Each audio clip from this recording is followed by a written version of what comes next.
कान्छा हजुर मैले यहाँ नि पानीपुरी रेडी बनाएको छु है म पानी लिएर आउँछु नखाइकन बस ल अनि सँगै खाने है हस् ल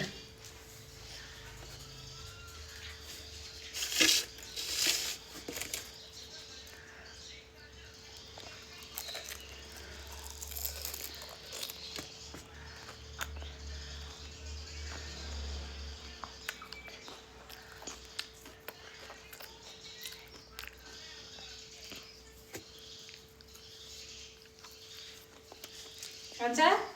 हजुर मैले पानी लिएर आएँ त यहाँ बोतलमा पानी छ तिमीले खाएको हो होइन थोरै पानी खान्छु तिमीले पानीपुरी खाएको हो होइन साँच्चै हो नि छैन नि खाएको छैन खाएको ल अब खाने है त त्यसो भए हस् प्रमिस खाएको छैन नि छैन छैन छैन ए ल ल खाऊ त खाऊ अब खा कस्तो ज्ञानी भएको तिमी नखाइ बस्या